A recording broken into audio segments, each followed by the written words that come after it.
Hi, I'm Laura McIntyre, and I'm going to be discussing some treatment techniques for dysarthria.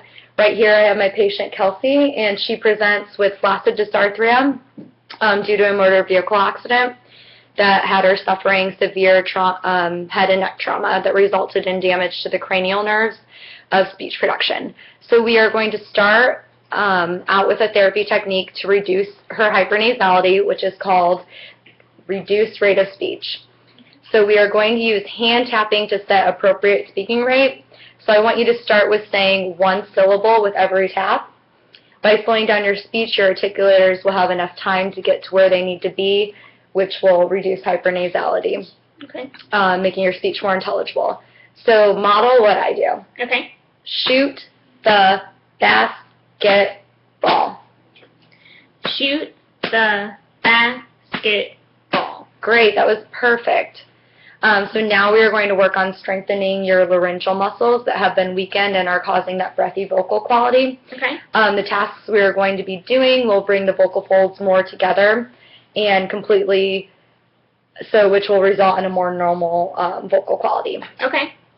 So the technique is called holding breath, and I'm going to ask that you hold your breath as long as you can, which will inevitably strengthen your vocal folds, causing a stronger adduction. Okay.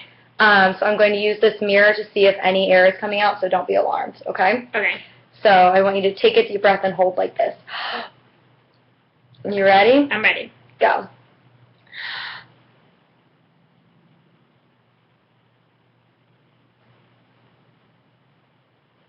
Perfect. That was great. So now we're going to work on your prosthetic features that are a large contributor to a natural sounding speech. Okay. So starting with the technique called pitch range exercise, I want you to first be able to distinguish the pitch changes in my voice when I say a sentence. So understanding when and where another's pitch changes is essential for your own success. That's why I'm going to ask that you do this. Okay. So I want you to tell me where the pitch changes in the sentence I'm about to say. Okay, you ready? I want coffee. It changed on coffee. Good. That's great. Okay, so now we are going to try an intonation profile technique. I want you to read these sentence strips to inflect the intended intonation depending on where the lines are presented. So lines presented below indicate a flat intonation. Okay. The lines further below the words mean a drop in pitch. Okay. And the line above a word indicates a rise in pitch. Okay. So ultimately, we'd like these skills to be applied in conversational speech as soon as possible. So I want you to read this sentence given where the lines are, change your pitch and tone. Okay. Give me the ball. Perfect. That was great. So lastly, we are going to work on improving the rhythm of your speech to make it sound more natural, using the technique of chunking utterances into syntactic units. So I'm going to give you some sentence strips that include inhale breaks in brackets, like this. Okay. I want you to read up until you get to a break and then take a nice inhalation before moving forward, okay? Okay. So I want you to get used to taking more inhalations during natural speech, during points that you would pause, where you would have paused before. Okay. So this will make the rhythm of your speech more natural. So I want you to read a sentence like this and take inhalation breaks where it says. Okay. You ready?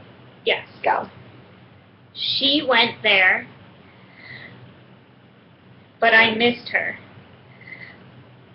Perfect. Those were good inhalations.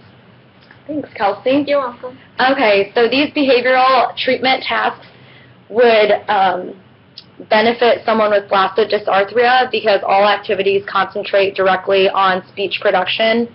Many flaccid dysarthria patients suffer from articulation, phonation, and prosody deficits, and therapy techniques that were shown before work on those areas. Thanks for watching.